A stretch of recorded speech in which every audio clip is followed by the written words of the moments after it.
Welcome to The Explainer. You know, it's kind of wild to think about, but every single week, over 12,000 laptops are just left behind in US airports. And what about a simple USB stick? We'll see how one of those cost a major airport a six-figure fine. Today, we're going to break down the most common threats to cybersecurity, from the digital all the way to the physical, to help you and your data stay protected. Okay, so here's our game plan. We're going to start by mapping out the modern threat landscape, what we're up against today. Then, we'll get our hands dirty and dissect the malicious software that powers these attacks. After that, we'll actually step out of the digital world and into the physical one to talk about our first line of defense. And to wrap it all up, we'll look at the unique dangers that come with our modern, connected, work-from-anywhere world. All right, first up, let's get a handle on the battlefield. You know, cybersecurity is this constant cat-and-mouse game. On one side, you've got the classic attacks, the tried-and-true methods that have been around forever, because, let's be honest, they still work. But on the other side, you've got these new, emerging threats, way more sophisticated methods built to exploit our newest gadgets and habits. Now, what's really fascinating here is seeing how the basic playbooks, deception and disruption, just evolve. So you take phishing. That's the classic, right? A mass email blast hoping someone takes the bait. But now look at smishing. It's the exact same con, but it comes as a text message. And we're just wired to trust our texts more, which makes it super effective. It's the same thing with disruption. A denial-of-service attack is loud. It's a brute-force sledgehammer trying to knock a website offline. Cryptojacking, though, it's the complete opposite. It's like a silent parasite that sneaks on your computer and secretly uses its power to mine cryptocurrency, slowing your whole system down while you're left wondering why everything is so laggy. So, we've seen the types of attacks, but how do they actually do anything?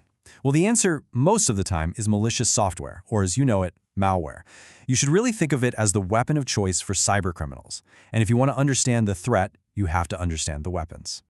So what is malware, really? Well, it's the big umbrella term for any piece of code that was intentionally written to do bad things. It's not just one thing, it's a whole arsenal of digital weapons. And they can do anything from making annoying ads pop up on your screen to literally holding your most important files hostage, or just deleting them forever. And as you can see, malware comes in all shapes and sizes, each with its own nasty specialty. A virus, for instance, needs to latch onto a host program to spread, kind of like a real virus needs a living cell. A worm, on the other hand, is totally independent. It can copy itself and spread across entire networks all on its own. A Trojan is the ultimate master of disguise, pretending to be a useful program to trick you into letting it past your defenses. Then you have spyware, which is like a digital private eye, just sitting in the background logging everything you type and everywhere you go online. And finally, there's ransomware, the digital kidnapper that locks up your files and demands money to get them back. So the big question is, how does this stuff even get onto our computers in the first place? Well, it usually comes down to exploiting human nature. It plays on our curiosity about that weird email attachment. It takes advantage of our helpfulness when we find a USB drive and plug it in to see who it belongs to. Or it catches us when we're in a hurry, just clicking next, next, next on a software installation without really reading what we're agreeing to. It's a pretty scary thought, right? Getting infected. But it's not always game over. If the worst does happen, the last thing you should do is panic. There are very clear, methodical steps you can take to fight back, clean up the mess, and take back control of your system. Okay, here's your two-step counterattack. Step 1 is isolate and scan. The very first thing you do is physically unplug the Ethernet cable or turn off the Wi-Fi. You have to quarantine that machine so the malware can't spread or phone home. Then you restart in safe mode. That's a really basic version of your operating system where most malware can't even run. From there, you use a trusted anti-malware tool to hunt down the infection. Step 2, clean and verify. Once the threat is gone, you have to clean up after it. Clear out your browser's cache, reset your homepage, basically undo any changes it made. And in a really bad situation, well, this is where being prepared really matters. Sometimes the only way to be 100% sure it's gone is to wipe the whole system and restore from a clean backup. That's exactly why having regular backups is so absolutely critical. All right, let's zoom out for a minute.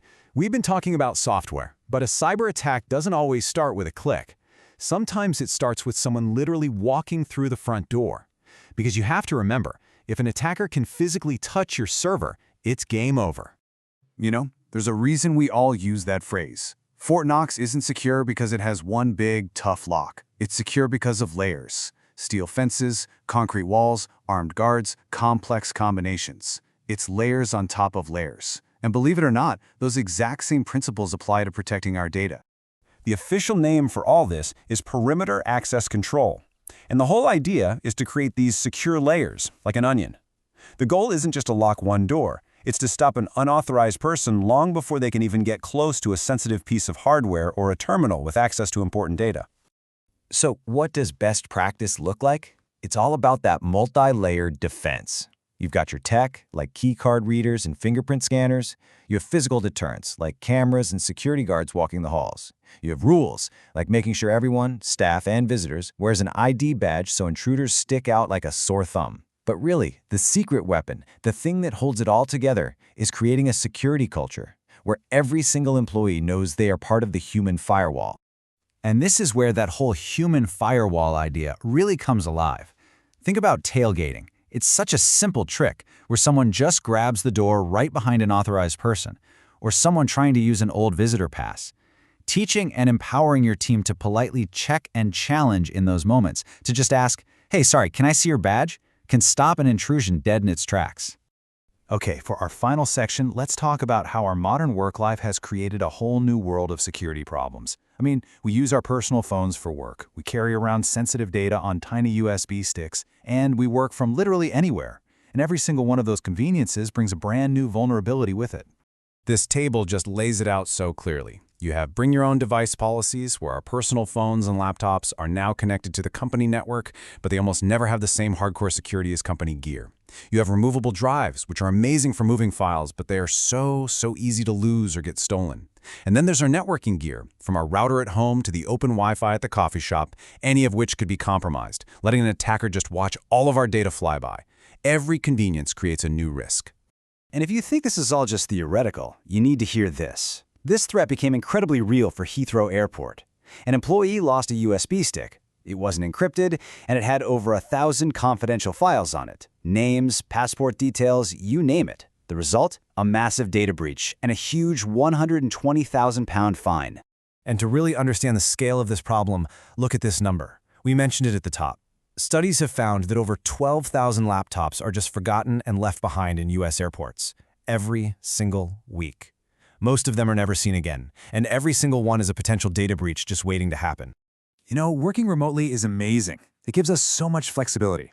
But it also strips away a lot of the security layers we just take for granted when we're in the office. Suddenly, you're not protected by the big corporate firewall.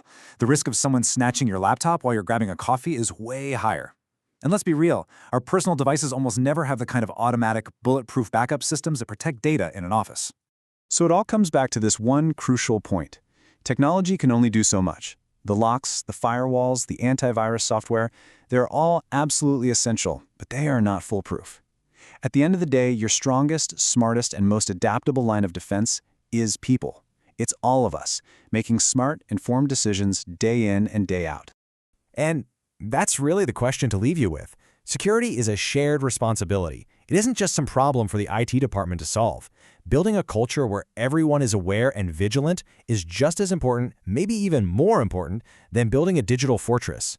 Because a person can be your weakest link, or they can be your absolute strongest defense. Thanks for watching.